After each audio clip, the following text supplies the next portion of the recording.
जिंदगी की कहानी की चर्चा करेंगे तो जीवन की ये शुरुआत एक वैज्ञानिक घटना के चलते हुई थी।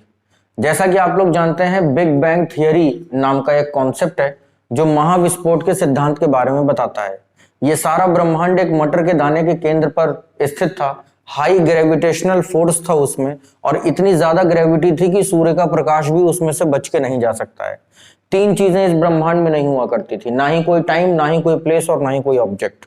इसमें अचानक से विस्फोट होता है और इसी विस्फोट को हम लोग बिग बैंग के नाम से जानते हैं। ढेर सारे ऑब्जेक्ट्स यहां से निकले, बहुत सारी गैसेस यहां से निकली, और उन्हीं गैसेस में चार प्रमुख गैसें हैं जिनको हम लोग कार्बन, हाइड्रोजन, नाइट्रोजन और ऑक्सीजन के नाम से जानते हैं। अगर इन चारों गैसेस को कंडेंस कर दिया जाए तो कंडेंस करने के बाद ये अमाइनो एसिड बनाती हैं, और ये अमाइनो एसिड पानी से भारी है। जब अमाइनो एसिड बना होगा, पानी से भारी ऑब्जेक्ट है ये, तो एक बार बारिश हुई होगी। तो ऐसा मानते हैं कि जिंदगी की पहली बारिश अमाइनो एसिड के रूप में हुई थी, और वो यहीं सेंट्रल अफ्रीका लेक विक्टोरिया के आसपास कहीं हुई थी। जो पुरातत्वविद हैं, इतिहासकार हैं और वैज्ञानिक हैं, इन सभी में इस बात को लेके एक राय है, एक मत है कि जिंदगी की शुरुआत न भारत में हुई, न मक्का में हुई, न यरूशलेम में, न बेलहथम, कहीं किसी धार्मिक केंद्र पे नहीं हुई थी। ये हुई थी सेंट्रल अफ्रीका में।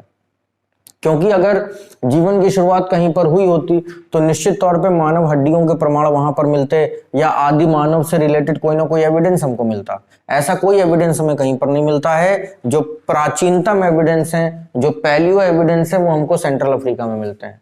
क्यों मिलते हैं? क्योंकि यहाँ पर अमाइनो एसिड की बारिश हुई थी। प्रोटीन जब आप लोग पढ़ते हैं तो उसमें आप लोग जानते हैं कि प्रोटीन क्या है, अमाइनो एसिड ही है, और ये अमाइनो एसिड धीरे धीरे से कंडेंस होता है, कंडेंस होने के बाद प्रोटीन बनाता है, और ये प्रोटीन लंबे समय तक उसी लेक के अंदर भरा रहा जहां पे ये अमाइनो एसिड की रेन हुई थी। प्रोटीन ने डीएनए बॉन्ड फॉर्मेशन किया, और डीएनए के बाद बन गई सेल, और जैसे ही ये पहली सेल कोशिका बनी होगी, ऐसा माना गया कि जीवन की शुरुआत हो गई।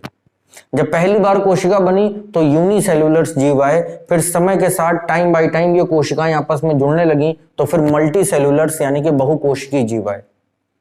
बहुकोशिकीय जीवों में भी मैं आपको एक दिन बता चुका हूं कि पाइसेज, एम्फीबियन, रेप्टिलियन, ए मैमल, और फिर मैमल में प्रोटोथीरिया, मेटाथीरिया, यूथीरिया, और आज हम लोग यूथीरिया हैं। और यूथीरिया में भी कभी हम लोग होमो इरेक्टस थे, तब जाकर के आज हम लोग होमो सेपियंस बने हैं। तो जीवन की इतनी लंबी कहानी है। इस कहानी को मनु और शत्रुपा डिफाइन नहीं कर सकते, लेकिन फिर भी मनु और शत्रुपा का कोई विरोध नहीं है। विरोध सिर्फ इतनी सी बात का है कि पहले जब साइंस नहीं हुआ करती थी तो वैज्ञानिक नियम और कायदे हमें कौन सिखाता था? माइथोलॉजी। यही धर्म ग्रंथ थे, यही सारे शास्त्र थे जो उस जमाने में हमें रास्ता दिखाने का काम किया करते थे। ठीक है, इसके बाद आधुनिक काल की शुरुआत होती है।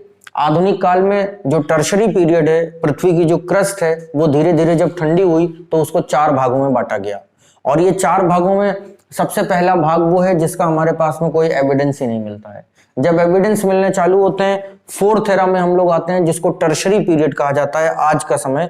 और टर्शरी पीरियड के आखिरी दो जो काल हैं, उनमें सेकंड लास्ट था प्लिस्टोसीन, और इस समय ये टाइम पीरियड चल रहा है होलोसीन। तो ऐसा मानते हैं कि प्लिस्टोसीन टाइम पीरियड में आदि मानव इस पृथ्वी पर आ गया होगा। अब आदि मानव के आने की कहानी इसी अफ्रीका में शुरू होगी। तो अगर आप अफ्रीका के मैप को ध्यान से देखें तो जब पहली बार उसने अपने लाइफ को सरवाइव करने की कोशिश करी होगी, तो वो अफ्रीका से चाहे राइट जाए और चाहे लेफ्ट जाए, दोनों ही साइड पे आप लोग देख रहे हैं कि ओशंस आपको नजर आ रहे हैं।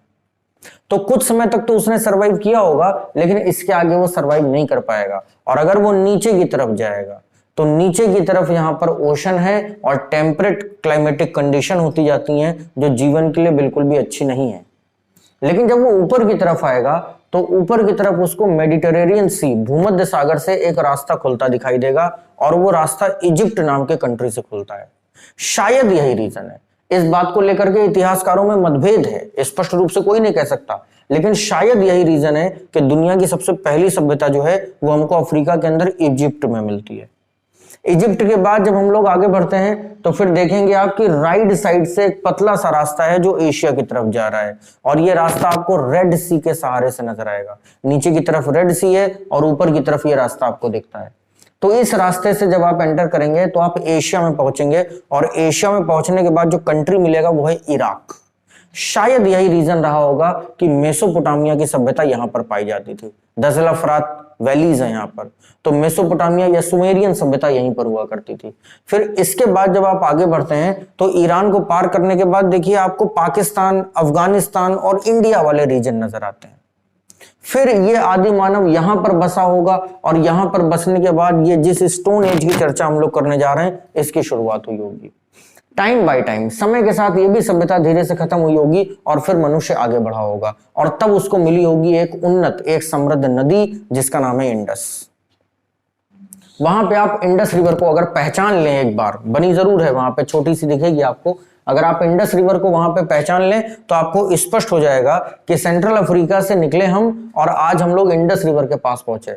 लेकिन रास्ते में हमको 2 या 3 ही नदियां केवल मिली इस हजारों किलोमीटर के डिस्टेंस में। जहां जहां पर ये बड़ी नदियां मिली वहीं वहीं पर केवल सिविलाइजेशन डेवलप हुई और कहीं पर नहीं हुई। आगे बात समझ में? तो इस तरीके से स्टोन एज के बाद फिर अगला चैप्टर आ जाता है आपका इंडस वैली सिविलाइजेशन। और इंडस वैली भी कभी ना कभी डिक्लाइन हुई, उसका भी पतन हुआ। उसके पतन के बाद लोग और आगे बढ़ गए।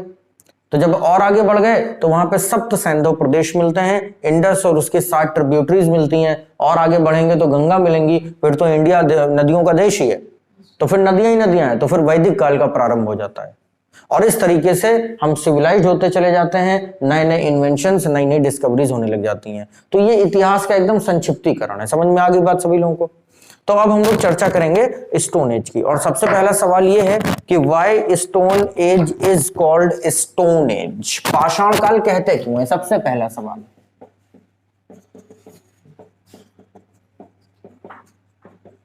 मैंने पीछे आपको बताया कि पाषाण का मतलब है पत्थर, तो आप इसको पत्थर भी कह सकते हैं शुद्ध हिंदी में, या संस्कृत में इसको पाषाण कहते हैं। तो पाषाण काल इसलिए कहते हैं क्योंकि इस काल के मनुष्य को मैंने अभी क्या कहकर संबोधित किया? आदि मानव। आदि मानव सिविलाइज्ड नहीं है, कपड़े पहनना नहीं जानता है, खाना खाना नहीं जानता है, फैमिली स्ट्रक्चर में नहीं रहता है, कोई घर नहीं हो उसके पास, ना ही उसके पास इतनी बुद्धि है कि वो किसी चीज का उपयोग कर सके या किसी नई टेक्निक या प्रौद्योगिकी को पैदा कर सके। उसका जीवन पूरी तरीकों से पत्थरों पर निर्भर करता है। पत्थरों के अलावा उसके पास सरवाइव करने के लिए और कुछ भी नहीं है। यही रीजन है कि हम लोग इस काल को पाषाण काल या स्टोन एज कहते हैं। एक दूसरा रीजन भी है, वो रीजन ये कहता है कि जब हम लोग एविडेंशियल हिस्ट्री की बात करते हैं तो याद करिए कल मैंने आपको बताया कि हमारे पास 3 तरीके के एविडेंस होते हैं। पहला हमारे पास आर्कियोलॉजिकल एविडेंस है, दूसरा लिटरेरी एविडेंस है और तीसरा फॉरेन राइटिंग्स है। तो जरा बताइए कि स्टोन एज में फॉरेन राइटिंग्स होंगी क्या? जब सब आदि मानव है तो किस बात की फॉरेन राइटिंग? अच्छा, लिटरेरी एविडेंस होंगे क्या? कोई लिखना ही पढ़ना नहीं जानता है। आर्कियोलॉजिकल एविडेंस होंगे क्या? होंगे, लेकिन केवल पत्थर, कोई स्कल्पचर नहीं, कोई मूर्ति नहीं, कोई किला नहीं, कोई महल, कोई कुआं, कोई झील, कुछ नहीं। यहां पर केवल और केवल पत्थर होंगे। तो पत्थरों में ही दिमाग लगाया गया, बुद्धि लगाई गई और फिर इस काल को हमने नाम दिया पाषाण काल। अगर आपसे टाइम पीरियड की बात करी जाए तो अगेन जो एनसीईआरटी कह रही वही मैं कह रहा हूं कि there is no evidence. Time period का निर्धारण नहीं किया जा सकता है, लेकिन फिर भी कार्बन डेटिंग हमारे पास एक तरीका है। तो उसमें हम लोग मानते हैं कि 26 लाख साल पहले से ये टाइम पीरियड शुरू हुआ होगा, लेकिन हमको आदि मानव बनने में भी काफी समय लगा होगा। तो जब हम लोग प्रॉपर आदि मानव बन गए और जिस काल को हम लोग स्टोन एज कह सकते हैं वो काल 2 लाख साल पहले से लेकर के और करीब 8000 साल पहले तक रहा था। तो 2 लाख साल पहले यानी कि 2 लाख या बीसी उसके आगे लगा करके और 8000 बीसी के बीच की ये पूरी कहानी यहां पर होती है।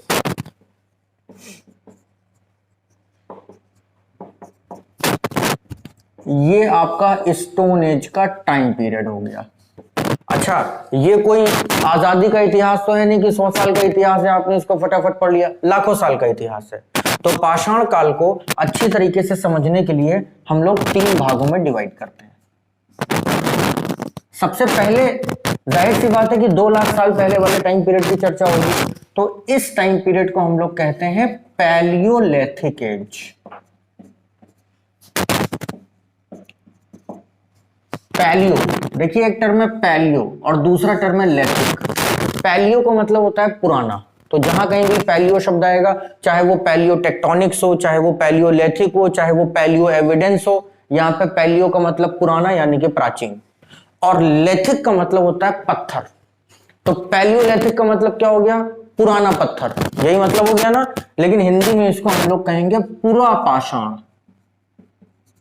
पुरा का मतलब पुराना, प्राचीन, और पाषाण का मतलब पत्थर। तो सबसे पहली एज हमारे पास आती है पुरा पाषाण काल। क्लियर हो गया? फिर हम लोग आगे बढ़ते हैं तो हमारे पास दूसरी एज मिलती है मीजोलिथिक एज। यहां पे मीजो का मतलब होता है बीच का, और लेथिक का मतलब अगेन पत्थर। तो यहां पर बीच वाले पत्थर हो गए, तो इसको बीच का तो नहीं कह सकते, तो हम इसको कहेंगे मध्य पाषाण काल। और जो तीसरी एज आएगी उसको हम लोग कहेंगे नियोलिथिक एज। यहां पे नियो का मतलब नया और लेथिक का मतलब पत्थर। हिंदी में इसको कहेंगे नवपाषाण काल।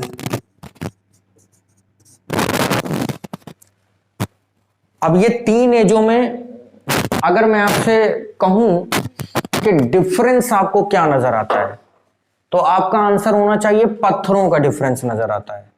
अगर बहुत पुरानी क्वालिटी के पत्थर आपको मिल रहे हैं तो पुरा पाषाण काल है।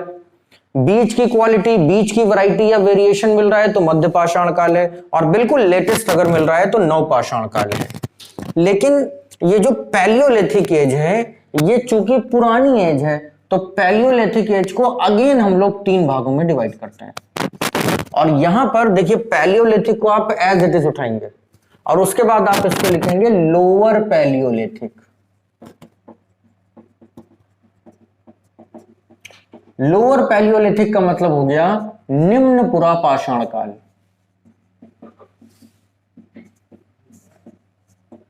इसी तरीके से बीच में आएगा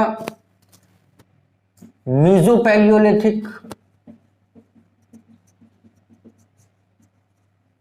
इसको आप मध्य पुरा पाषाण काल कहेंगे।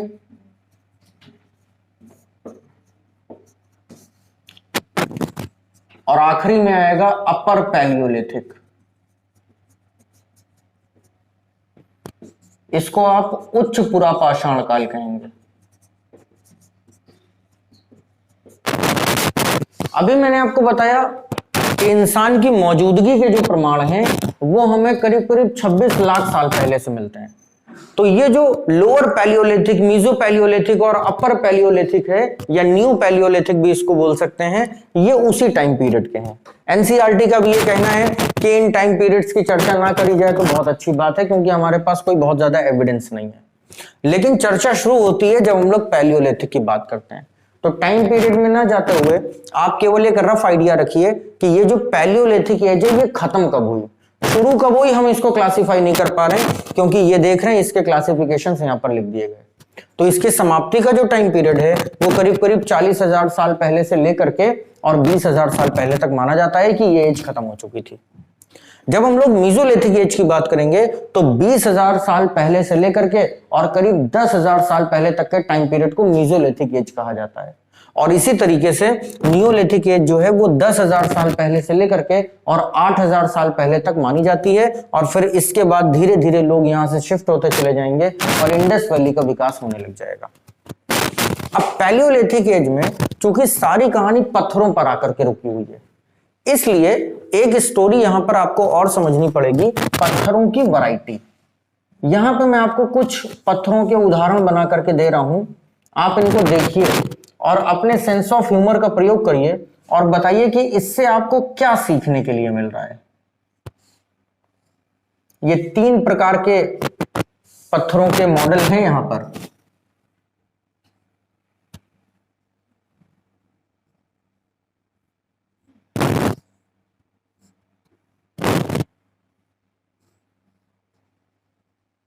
इसको देखिए और पत्थरों के वेरिएशंस को पहचानिए और बताइए कि क्या समझ में आपको आ रहा है।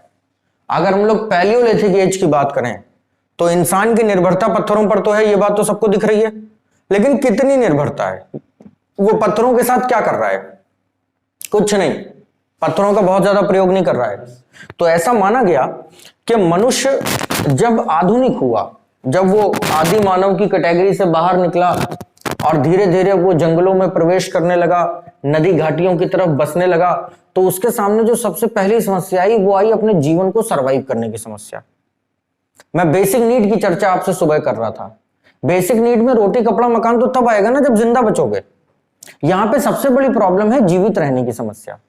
तो इसलिए उसको जंगली जानवरों से खतरा है, हार्श क्लाइमेटिक कंडीशंस हैं, सर्दी बहुत पड़ती है उस बात से उसको खतरा है, पानी में डूब ना जाए या कहीं पे कोई बिजली चमक जाए वो गिर जाए उसके ऊपर मर ना जाए, ये प्रॉब्लम है। तो मनुष्य ने अपने जीवन को बचाने के लिए पर्वतों के ऊपर चढ़ाई करनी शुरू करी। कोई टीला मिल गया, कोई पहाड़ मिल गया, उसके ऊपर चढ़ा। क्यों चढ़ा? इसलिए क्योंकि डायरेक्ट सन फेसिंग है, सूरज की रोशनी आ रही है, उसको गर्मी मिलेगी, ऊर्जा मिलेगी, वो बच जाएगा। दूसरी चीज, जंगली जानवर जो है वो ऊपर आना थोड़ा सा अवॉइड करेगा। बड़े जानवर जो है ऊपर नहीं आ पाएंगे, और जब ऊपर नहीं आ पाएंगे तो उसका जीवन बचा रहेगा।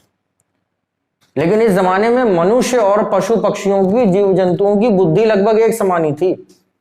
मनुष्य पहाड़ों के ऊपर चढ़ा और उसके फुटप्रिंट्स को फॉलो करते करते जंगली जानवर भी ऊपर चढ़ने लगे होंगे, ऐसा माना गया। और एक समय ऐसा आया होगा कि ऊपर बैठे बैठे उसको कुछ समझ में नहीं आया कि मैं क्या दूं तो करूं क्या। तब पहली बार उसकी बुद्धि खुली, क्योंकि need is the mother of invention, आवश्यकता आविष्कार की जननी है। तब उसने सोचा कि वो ऊपर से आ रहा है, उसका फोर्स कम लग रहा है, मैं एक काम करता हूं, मैं किसी पत्थर को लुढ़का देता हूं, पत्थर नीचे जाएगा, शायद उसको चोट लगेगी और जानवर मर जाएगा। और पहली बार तब, यानी कि पैलियोलिथिक एज में पत्थर का उपयोग हुआ, जब मनुष्य ने ऊपर रखे पत्थर को लुढ़काया और पत्थर नीचे गया होगा, एक जानवर के टकराया होगा और या तो वो मर गया होगा या घायल हो गया होगा।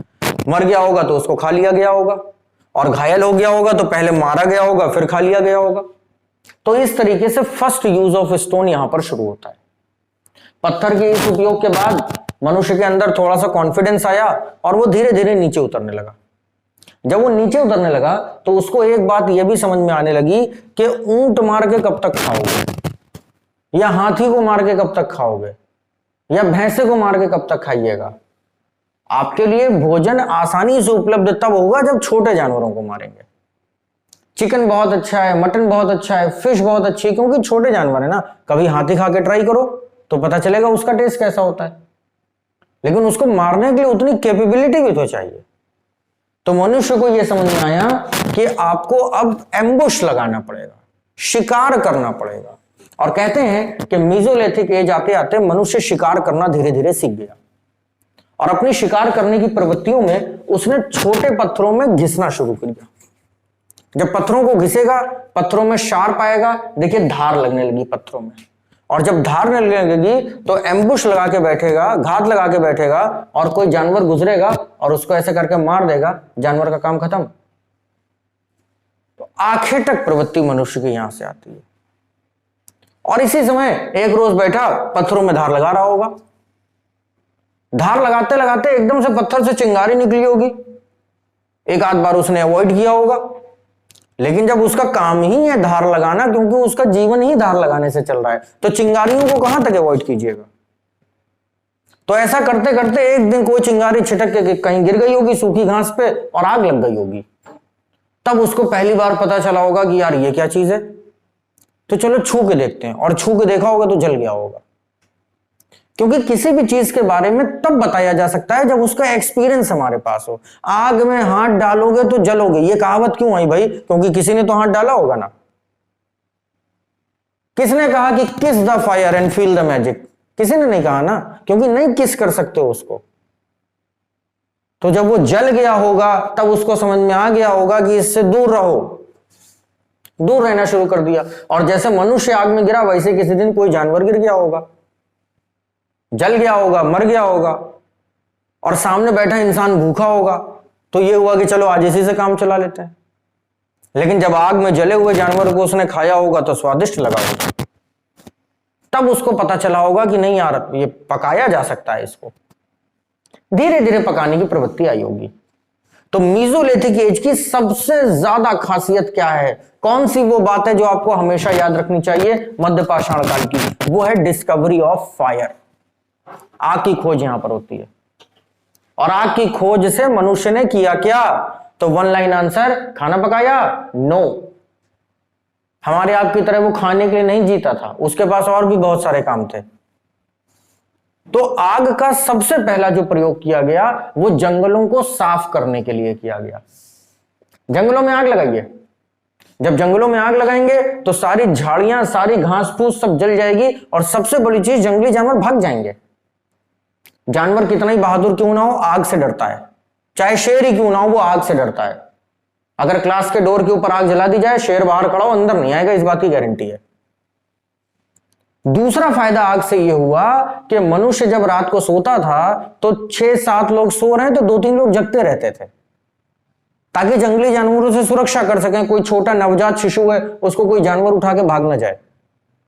लेकिन जब आग की खोज हो गई तो वो अपना नेचुरल केव्स के अंदर, नेचुरल शेल्टर्स के अंदर रहेगा और बाहर आग जला देगा, आराम से सोएगा, क्योंकि जानवर नहीं आएगा। दूसरा उपयोग, पहला उपयोग जंगल साफ करना, दूसरा उपयोग सुरक्षा, सिक्योरिटी। खाना वाना तो बहुत बाद की बात है, बहुत बाद में उसने आग का प्रयोग खाना बनाने में किया होगा। और फिर अगर उसने मिट्टी के बर्तन कहीं पर बनाए, पात्र बनाए, तो उसको आग में पकाया भी। तो मेसोलिथिक एज के अंदर ये जो पत्थरों के एविडेंस आपको मिलते हैं, ये एविडेंस आपको बताने के लिए सफिशिएंट है कि मनुष्य अब थोड़ा सा समझदार हो रहा है, वो आग का उपयोग सीख गया है। अच्छा, वो जानवरों को अच्छी तरीके से शिकार कर रहा है, एम्बुश कर रहा है ना, वो घात लगा के हमला कर रहा है। तो जब जानवर को मारेगा तो उसका मांस तो खा लेगा। अब वो रोस्टिंग करना सीख गया है, पका लेगा बढ़िया उसको, लेकिन उसकी खाल का क्या करेगा? फेंक देगा क्या? फेंका ही उसने, और क्या करेगा? फेंका। थोड़े दिन के बाद देखा वो सूख गई, और सूखने के बाद वो बढ़िया एक ऐसी चीज हो गई कि उसमें थोड़ा सा इधर टांका वाका लगा के अगर पहन लिया जाए तो बचाव हो सकता है। फाइनली उसने पशुओं की त्वचा से, उसकी खाल से वस्त्र बनाए और पहनने लगे। अब आज आप लेदर की जैकेट पहन करके अपने आप को बड़ा एलीट क्लब का मेंबर समझते हैं। उस जमाने में प्योर लेदर लोगों ने पहना, कोई ठंड नहीं, कुछ नहीं, जीवन बढ़िया चलने लगा। लेकिन अभी भी मनुष्य खाद्य संग्राहक था। खाद्य संग्राहक का मतलब है कि इकोनॉमी वॉज नॉट प्रोडक्टिव। अभी भी कलेक्टिव इकोनॉमी थी। कलेक्टिव इकोनॉमी का मतलब है कि हम लोग 10 लोग एक जगह पर रहते हैं और 10 लोग सुबह सुबह चले गए शिकार करने के लिए, शाम तक जो कुछ भी लेकर के आए सबने इकट्ठा कर लिया और 2-3 दिन उसको जम करके खाया, फिर निकल गए शिकार करने। It is called collective economy. Productive economy कब होगी? जब मनुष्य पहली बार कृषि करना सीखेगा या उत्पादन करना सीखेगा। तो अभी तो प्रोडक्शन का कोई काम है नहीं। तो जब भी आपसे स्टोन एज की बात करी जाएगी कि यहां की इकोनॉमी कैसी थी, तो आप हमेशा बताएंगे कि इट वाज कलेक्टिव इकोनॉमी। धीरे धीरे नियोलिथिक एज की तरफ आते हैं। समझदारी का स्तर बढ़ गया है। अब मनुष्य कबीलों में रहने लगा है, और कबीलों में रहते रहते उसको इस बात का भी आइडिया हो गया है कि जानवरों का शिकार कैसे किया जाए, क्योंकि वो जानवरों की प्रवृत्ति को भी तो समझ गया है कि कौन सा जानवर किस नेचर का है। अब इतना उसको आइडिया हो गया है कि हिरन को दौड़ाना बेकार है, इसलिए भैंसे को दौड़ा लीजिए, इतना उसको पता चल गया है। तो अब वो कुछ नई नई टेक्निक लगाने की कोशिश कर रहा है। आग के बारे में उसके पास जानकारी पहले से ही है, और नियोलिथिक को नियोलिथिक कहते ही इसीलिए क्योंकि यहाँ पे नई वैरायटी के पत्थर आए। अब नई वैरायटी के पत्थर में मान लीजिए मांस खा खा के हड्डियां फेंका करते हैं, और बड़ी बड़ी मजबूत मजबूत हड्डियों का ढेर लगा पड़ा है। तो कुछ लोगों ने मिलकर सलाह मशवरा आपस में किया होगा कि क्यों ना एक पत्थर हड्डी के ऊपर बांध दिया जाए किसी पेड़ की बेल से, और इसको हैमर की तरीके से यूज किया जाए। और इतना एम्बुश लगाने की क्या जरूरत है? कोई बकरा, भेड़ या कोई सामने निकले, उसके सर में एक मारो, सीधा काम खत्म। तो मनुष्य ने इस तरीके का स्ट्रक्चर बनाया। ये लकड़ी नहीं है, ये हड्डी है, और पेड़ की बेल से इसको बांधा और इसमें पत्थर लगा हुआ है। कई बार हड्डी ही लगी हुई थी। तो उसके पास हैमर आ गया, और जैसे उसके पास हैमर आया तो ही फील लाइक कि वो एक न्यूक्लियर वेपन लेके चल रहा है, क्योंकि अब उसको कोई टेंशन ही नहीं है। इसी तरीके से यहां पे आप तीर कमान का प्रयोग देख सकते हैं। आखेटक है, वो शिकार करता है तो वो निशाना लगाना सीख रहा है।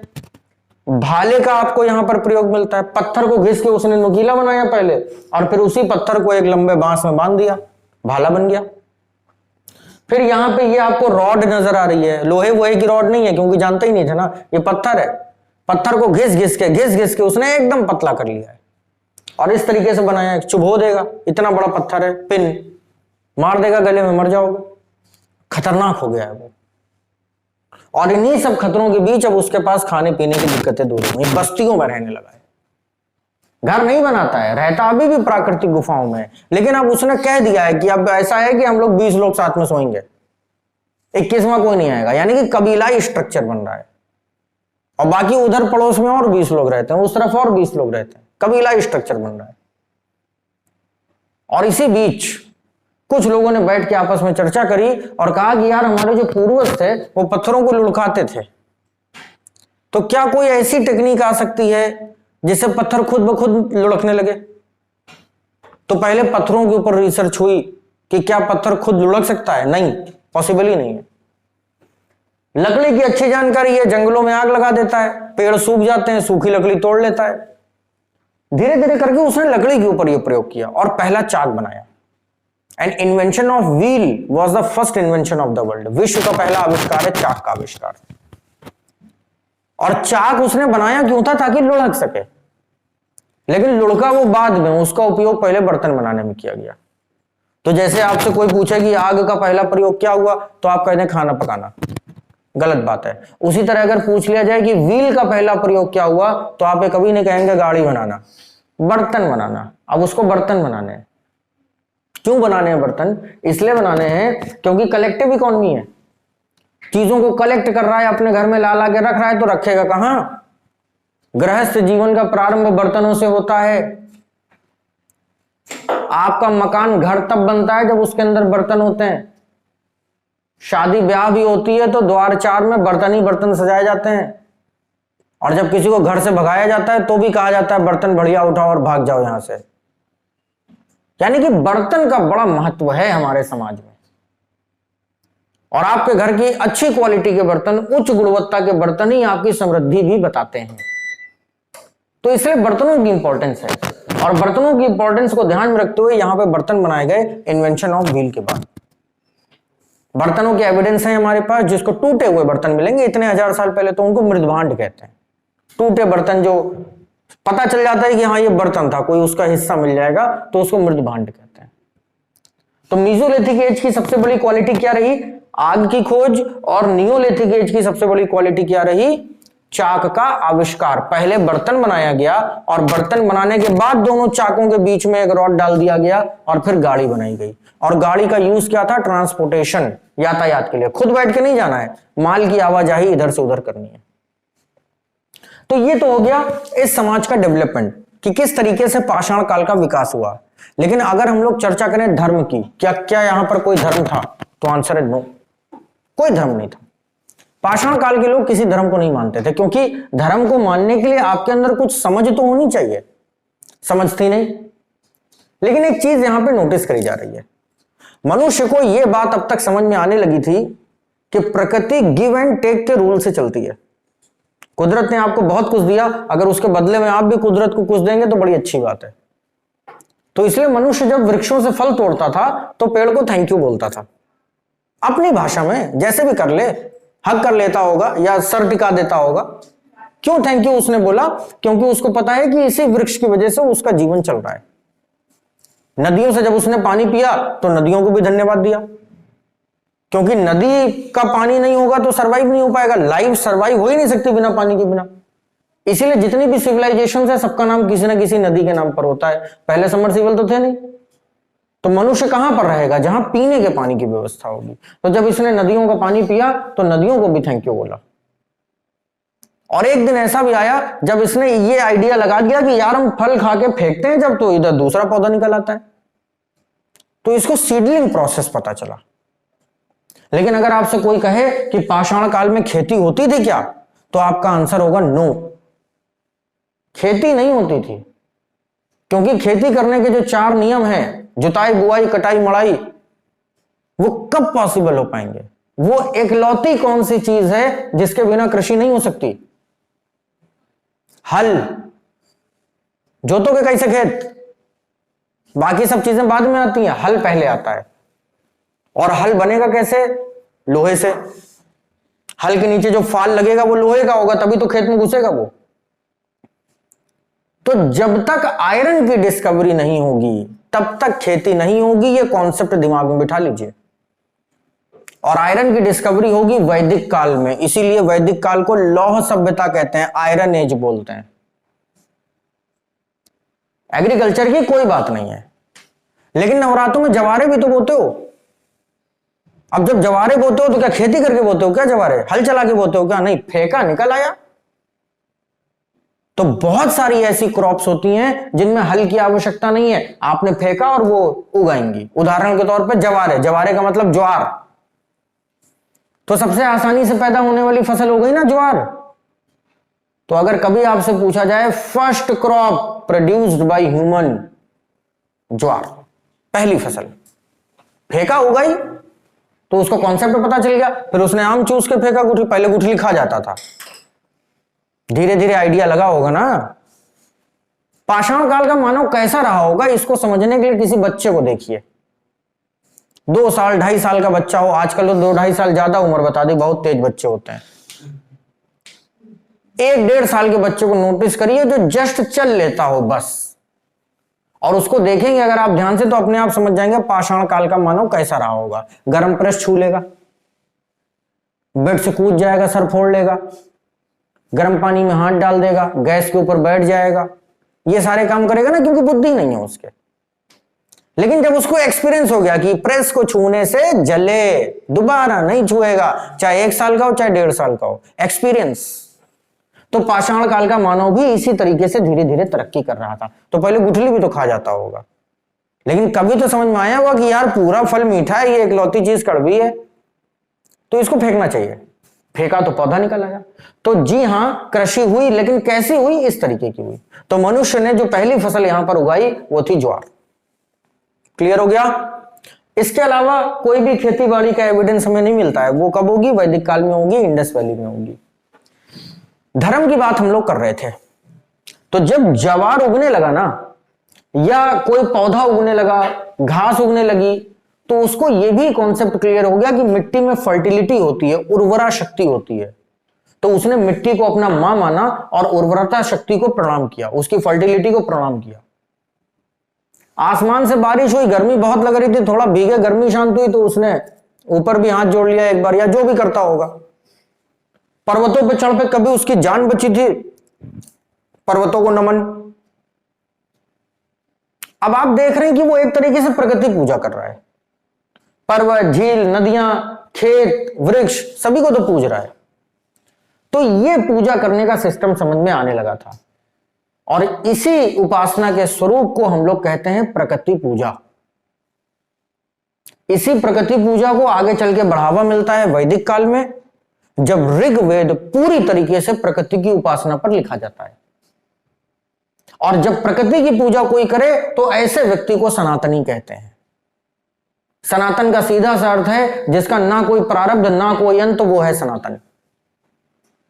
प्रारब्ध का कुछ पता नहीं है, एविडेंस है कि प्रकृति की पूजा होती थी, लेकिन आप इनको सनातन धर्म मानने वाले लोग कहेंगे ये बात गलत है। सनातन कोई धर्म नहीं है, सनातन धर्म नाम की कोई चीज इस दुनिया में नहीं है। सनातन सिस्टम जो है वो वे ऑफ लिविंग है, वो जीवन जीने की कला है। जो प्रकृति की गोद में बैठ के जीवन जिए वो सनातनी है। तो इस तरीके का धर्म यहां पर हमें देखने के लिए मिलता है। सेकंड चीज हमको मिलते हैं इनके रिचुअल्स। एविडेंस के रूप में कुछ रिचुअल्स हमें ऐसे मिले जिससे हमें पता चलता है कि ये पारलौकिक जीवन पर विश्वास करते थे। इन लोगों का ऐसा मानना था कि मरने के बाद हमारा एक दूसरा जीवन शुरू हो जाता है। क्यों ये बात हमें पता चली? क्योंकि हमें एक कब्र मिली जिसके अंदर एक मनुष्य और कुत्ता एक साथ गड़े हुए हैं। इससे हमें कुछ कुछ आइडिया मिलता है। इसी तरीके से जब एक महिला की डेड बॉडी हम लोग देखते हैं एक कब्र के अंदर जाकर के, तो वो एक बिटिया है, छोटी लड़की है, वो उसके पैरों में दबी हुई है। तो कुछ कुछ आइडिया लग जाता है कि जब हेड ऑफ द डिपार्टमेंट मर जाता होगा तो उसके जो डिपेंडेंट्स हैं उनको भी वहीं पे गाड़ दिया जाता होगा। ये शायद रहा होगा, एविडेंस तो यही बताते हैं। इसके बाद चर्चा आती है इकोनॉमी की। तो इकोनॉमी तो है नहीं, अगर इकोनॉमी को एक लाइन में फिर भी डिस्क्राइब करना पड़े तो कलेक्टिव इकोनॉमी। और आखिरी में नंबर आता है आर्ट एंड कल्चर का, जो हमारा मेन टॉपिक है। अगर हम लोग आर्ट एंड कल्चर की बात करेंगे तो हमें 3 तरीके की बस्तियां यहां पर मिलती हैं। ये जो सारे एविडेंस की बात मैं आपसे कर रहा हूं, इसमें 3 तरीके की बस्तियां हमको मिलती हैं। ये 3 तरीके की बस्तियों में जो सबसे अच्छा एविडेंस हमको मिलता है उसका नाम है भीमपेटका। ये नाम आपको रट के रखना है, पूरे स्टोन एज का सारांश है भीमपेटका। मध्य प्रदेश भोपाल के पास भीमपेटका की गुफाएं हैं और भीमपेटका की गुफाओं में हमें कुछ चित्रकारी मिलती है, कुछ चित्र नजर आते हैं और ऐसा माना जाता है कि वो चित्र इन्हीं पाषाण काल के मानवों ने बनाए होंगे। अब अगर आपसे मैं कोई चित्र बनाने के लिए कहूं तो आप केवल वही चित्र बनाएंगे जो चित्र या तो आपने देखा होगा या आपके सामने होगा। आप कभी भी ड्राइंग के रूप में ऐसी चीज नहीं बना सकते जो आपने देखी ना हो। अब मैं आपसे कहूं कि ड्राइंग बना के बताओ कि मंगल ग्रह कैसा है, बताइए क्या बनाओगे? बैठोगे हंसोगे अपने ऊपर कि बैठे पृथ्वी पे कैसे बताएं मंगल कैसा है?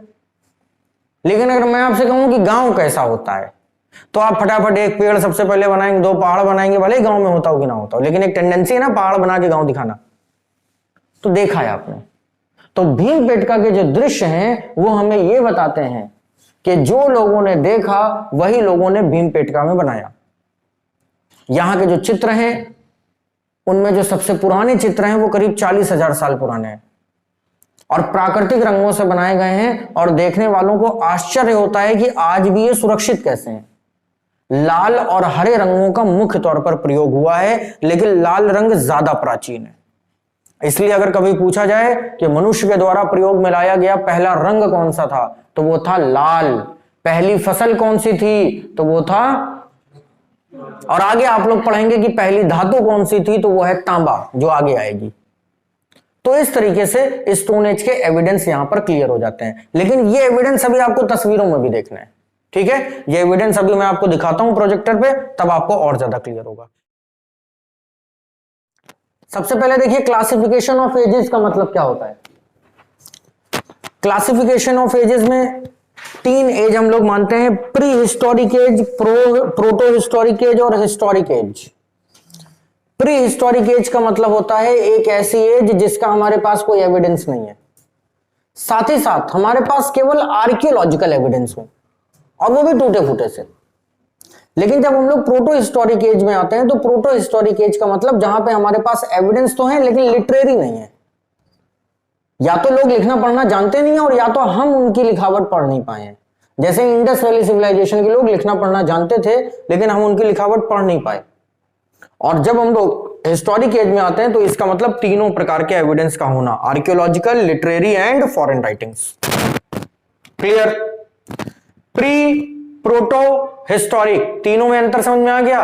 एक है विदाउट एविडेंस, एक है केवल आर्कियोलॉजिकल एविडेंस और एक है तीनों टाइप के एविडेंस। तो इस समय जो हिस्ट्री चल रही है या मॉडर्न इंडिया वाली हिस्ट्री या वैदिक काल वाली हिस्ट्री, ये कैसी हिस्ट्री में आएगी?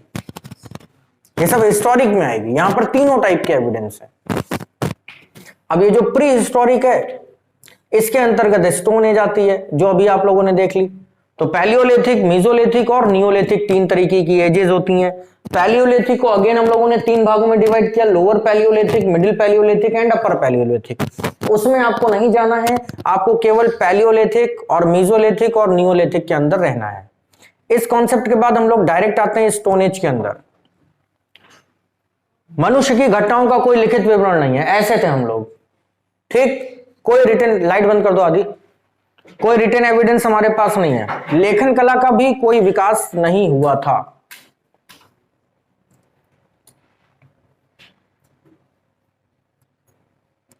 अब सबसे पहले आप इन पत्थरों को देखिए। म्यूजियम के अंदर से निकाले गए ये पत्थर आपको किस एज के बारे में बता रहे हैं? देखने से मीजोलिथिक लग रहा है। अब जरा पढ़ लीजिए क्या लिखा हुआ है। The Palaeolithic era began when hominoids made first tools. These tools were used to make their lives easier. Palaeolithic के बारे में लिखा हुआ है लेकिन ये जो एविडेंस है ये मीजोलिथिक का है, ये आपको क्लियर हो गया होगा, ठीक है? अगर गोल टाइप का पत्थर मिलेगा तो पैलियोलिथिक एज है, अगर शार्प नुकीला पत्थर मिलेगा तो मीजोलिथिक एज है। अब हम लोग फीचर्स की बात करते हैं। पैलियोलिथिक जो है उसके फीचर्स, भारत की जो पूरा पाषाणकालीन सभ्यता है इसका विकास प्लेस्टोसीन से हुआ। अभी मैंने क्लास की स्टार्टिंग में आपको क्या बताया, ये प्लेस्टोसीन टाइम में थी। और अभी करंटली कौन सी एज चल रही है? होलोसीन। आग का प्रयोग था? नहीं था। मनुष्य क्या करता था? केवल शिकार। And they were lived in a caves या रॉक शेल्टर्स, प्राकृतिक गुफाओं में रहता था। इसके पत्थर कैसे थे? क्वार्टाजाइट के थे, ठोस थे, उनमें कोई शार्प नहीं थी। मिट्टी के बर्तनों के बारे में भी नहीं जानता था और मोस्टली गोल पत्थरों का प्रयोग करता था। गोल पत्थर आपको जरूर याद रखना है, क्योंकि पत्थर में अगर धार लग गई, शार्प लग गया, तो फिर वो पैलियोलिथिक एज नहीं रह जाएगी। लिखते चलिए, फटाफट लिखिए। साइट्स, सबसे इंपॉर्टेंट क्वेश्चन कि पुरापाषाण काल के जो एविडेंस है वो हमें कहां पर मिलते हैं। जो सिविल सेवा की परीक्षाएं हैं या बी ग्रुप के एग्जाम है, उनके लिए ये क्वेश्चन इंपॉर्टेंट है कि ये पूरी कहानी जो हम लोगों ने सुनी, इसके एविडेंस आखिर कहां पर हैं। तो शिवालिक, शिवालिक का मतलब हो गया जम्मू कश्मीर का कुछ एरिया, पंजाब, उत्तर प्रदेश का नॉर्दर्न एरिया, ये सब शिवालिक के अंतर्गत आता है। यहां पर हमें एविडेंस मिलते हैं। आदमगढ़ की पहाड़ियों में एविडेंस मिलते हैं, यानी कि नर्मदा वैली में मध्य प्रदेश में, और भीमपेटका। ये 3 जगह हैं जहां से हमें ये एविडेंस मिलते हैं। ये साइट्स आप देख सकते हैं। ये नॉर्थ इंडिया में ये जो बेल्ट आपको नजर आ रही है, ये पूरी बेल्ट शिवालिक कहलाती है। ये जो पॉइंट यहां पे दिख रहा है, ये नर्मदा वैली है। और ये देखिए भीमपेटका, बीचों बीच एकदम मध्य प्रदेश में, भोपाल के पास। और अब हम लोगों को चर्चा करनी है भीमपेटका के ऊपर, क्योंकि आर्ट एंड कल्चर के अंदर जो सबसे पहला टॉपिक आपको पढ़ना होता है वो भीमपेटका ही होता है। सबसे पहले आप भीमपेटका को देखिए। ये चित्र सभी को अच्छे से दिख रहा होगा क्योंकि रात का समय है अभी और प्रोजेक्टर बहुत अच्छा काम कर रहा है। तो ये भीमपेटका है।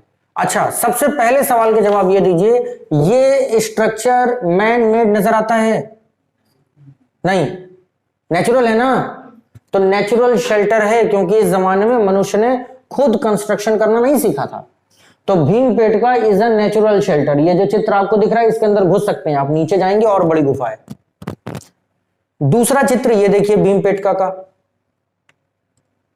ये पूरा एक ट्रायंगल है, कई सारी वहां पे गुफाएं हैं। एक ये देखिए चित्र, ये सब नेचुरल ही नजर आ रहे हैं। लेकिन जब हम इसके अंदर जाएंगे तब हमको मिलेगी मनुष्यों की कारीगरी। सबसे पहले आप इस चित्र को देखिए।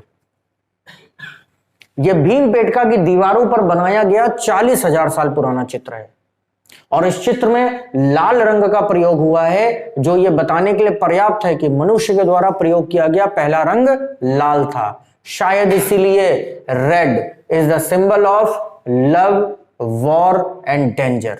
तीनों ही चीजों में लाल का प्रयोग होता है। अच्छा, अभी मैंने आपसे एक सवाल किया था कि जिस चीज को आपने देखा नहीं है, क्या उस चीज को आप बना सकते हैं? आंसर है नो। तो यहां पर अगर यह चित्र बना है तो निश्चित तौर पर मनुष्य ने इन जानवरों को देखा होगा या इनके बारे में जानता होगा।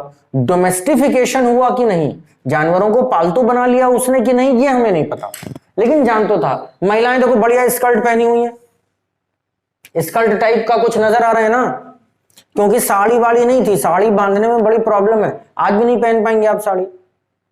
स्कर्ट बड़ी कंफर्टेबल ड्रेस है और जानवरों की खाल से बनी हुई है। सर के ऊपर या तो इन्होंने कोई बोझा रखा हुआ है या ये इनका हेयर स्टाइल है, बालों को बांधने की एक तरीका हो सकता है ये। क्योंकि ये चित्र हैं और ब्लर हैं, तो हम जो बता सकते हैं वही इसके बारे में बता रहे हैं। दूसरा चित्र देखिए, आदि मानवों की कलाकारी। अब ये सारे चित्र देखिए और फटाफट आप लोग बोलना शुरू करिए कि आपको क्या क्या दिख रहा है इसमें। जिसको जो दिख रहा हो बोल दो। क्या फायदा हुआ आपको ये चित्र देख के? आपको कॉन्टेम्परेरी सोसाइटी की थोड़ी सी जानकारी मिली, आपको समाज का थोड़ा सा आइडिया हुआ कि लोग कैसे रहे होंगे।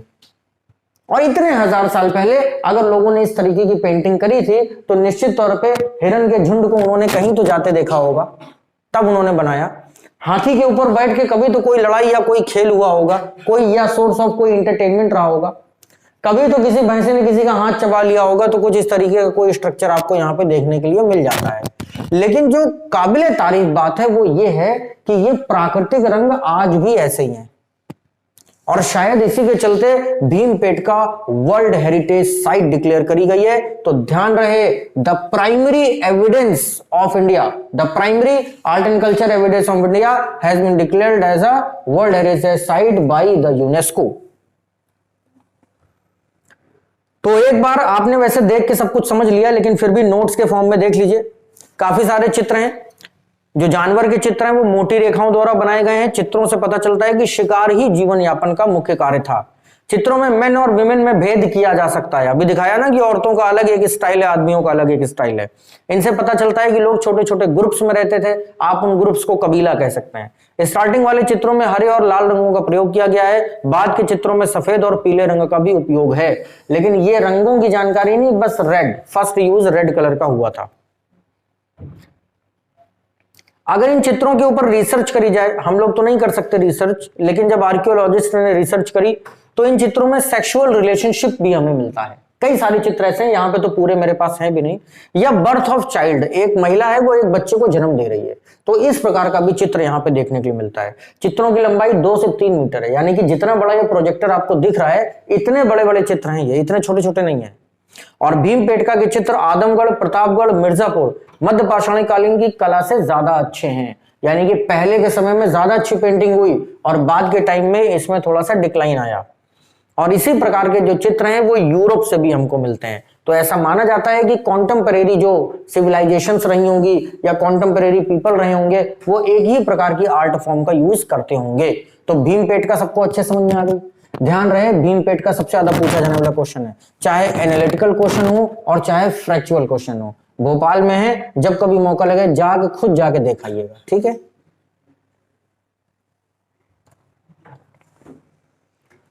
अब बारी आती है मध्य पाषाण काल की। तो मध्य पाषाण काल में देखिए, वो पहले बंदर ऐसे बैठे थे और अब क्या हो गया, बदन पे कपड़े आने लगे ना धीरे धीरे, और आग की खोज यहां पर हो जाती है। यूज ऑफ फायर, ये डायरेक्ट क्वेश्चन पूछा गया कि कब हुआ, तो मीजोलिथिक एज आप बताएंगे। इस काल में भी मनुष्य मुख्य तौर पर शिकारी ही रहा, हंटिंग ही करता था, खाद्य संग्राहक, कलेक्टिव इकोनॉमी ही थी, लेकिन शिकार करने की तकनीक में परिवर्तन आ गया। पहले पत्थरों को लुढ़काया करता था या गोल प्रकार के पत्थर हुआ करते थे, लेकिन अब पत्थरों में शार्प यहां पर लगने लग गई थी। और पत्थरों में शार्प से जो फायदे हुए वो फायदे फटाफट देख लीजिए। अब वह न केवल बड़े जानवर बल्कि छोटे छोटे जानवरों का भी शिकार करने लगा, मछलियां पकड़ने लगा और पक्षियों का शिकार करने लगा। क्योंकि अगर फेंक के मारने वाला ऑब्जेक्ट उसके पास आ गया, प्रक्षेपास्त्र आ गया है, मिसाइल लाइक टेक्नोलॉजी आ गई है, तो पक्षियों का भी तो शिकार होगा। अब पक्षियों में क्या उसने गिद्ध का या बाज का शिकार किया होगा? नहीं, मुर्गे का शिकार किया होगा। कि तू कितना उड़ेगा भाई, मुर्गा कितना उड़ेगा, तो जितना उड़ेगा उतना हम मार देंगे। तो इसलिए पक्षियों का शिकार किया। और तीर कमान का विकास इसी समय में होता है। देख सकते हैं तीर कमान से किस प्रकार से मनुष्य सर्वाइव कर रहा है। मध्य पाषाण काल के उपकरण छोटे छोटे से हैं, इनका जो आकार है वो 1 से 8 सेंटीमीटर के बीच का यहां पर माना गया, और इनको माइक्रोलिथ कहा जाता है। कभी कभी क्वेश्चन पूछा गया है कि व्हाट इज माइक्रोलिथ, तो माइक्रो का मतलब छोटा, लिथ का मतलब पत्थर, अभी पीछे मैंने आपको बताया। तो माइक्रोलिथ का मतलब छोटा पत्थर। अच्छा, मीजोलिथ पूछ लें तो मीडियम साइज का पत्थर, ठीक है। साइट देख लीजिए। अच्छा, इस काल में यह भी ध्यान रहे कि जानवरों को पालतू बनाया गया, बागवानी होने लगी, और कुत्ते का शव उसके मालिक के साथ दफनाने की जो बात मैंने आपको बताई वो भी हमें यहीं पर मिलती है। साइट की बात करेंगे तो गुजरात, बगोर और दायनाबाद महाराष्ट्र के अंदर है, बाकी की साइटें गुजरात में है। ये सब मीजोलिथिक एज से रिलेटेड एविडेंस हमारे पास है। मीजोलिथिक एज के बाद फटाफट हम लोग आते हैं नियोलिथिक एज में।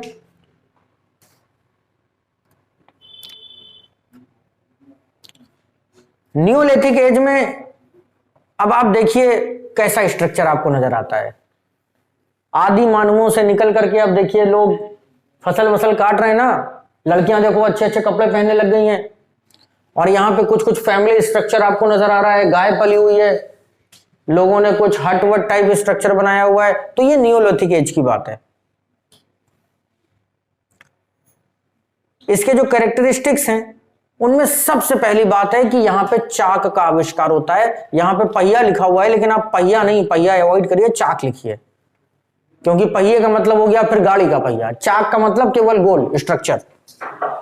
कृषि कार्य का प्रारंभ होता है, पशुपालन का विकास होता है, और पत्थरों के औजारों का घर्षित एवं पॉलिशदार उपकरणों का निर्माण, जैसे कि सुई जैसे पतले चमकदार पत्थरों का उपयोग यहां पर किया गया और लोग यहां पर परमानेंट निवास करने लगे। ग्राम समुदाय का प्रारंभ होता है, मिट्टी के बर्तन बनने लगते हैं, जिसके बारे में मैंने आपको बताया कि गृहस्थी का पहला जो नियम है वो है बर्तन। और कच्ची मिट्टी के कुछ भवनों के भी एविडेंस हमें यहां पर मिलते हैं। हो गया। नियोलिथिक एज के अगर आप पत्थरों को देखेंगे तो जो बहुत एविडेंस हमारे पास बचे हैं वो ये हैं आपके सामने। ये नवपाषाण काल के उपकरण हैं जो म्यूजियम में रखे हुए हैं।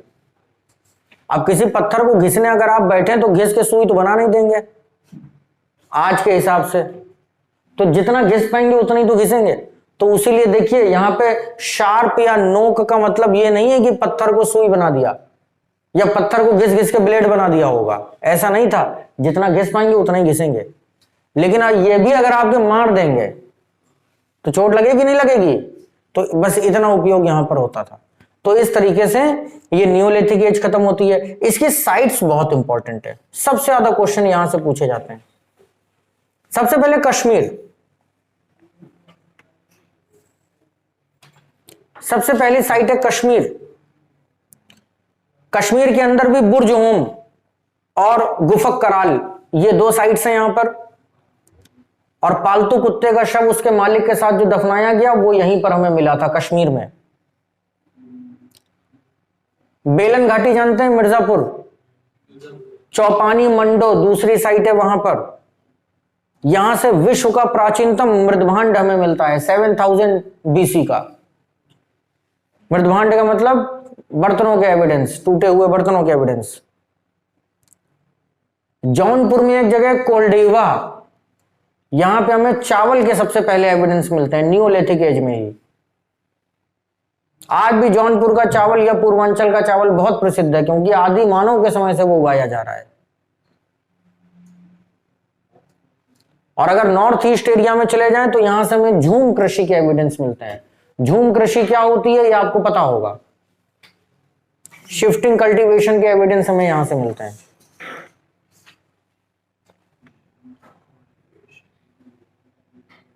नॉर्थ ईस्ट के अंदर एक साइट है ड्योजली हेडिंग, मेघालय में। साउथ इंडिया के अंदर भी कुछ बहुत एविडेंस है, लेकिन यहां पर एग्रीकल्चर नहीं हुआ। पाषाण काल में यहां पर एग्रीकल्चर नहीं हुआ। हाँ, रागी यहां पर उगाई गई पहली फसल थी, यह जरूर याद रखिएगा। साउथ इंडिया के अंदर रागी पहली फसल उगाई गई थी। आशा करता हूं कि आप लोगों को बात समझ में आ गई होगी और जो भी चीजें आपको बताई हैं कॉन्सेप्ट के रूप में वो आपको याद हो गई होंगी। अब आपको करनी है रिसर्च, केवल अपने स्तर से। रिसर्च करने के दो भाग हैं। पहला भाग है बैक पेपर उठाइए और प्रैक्टिस करिए।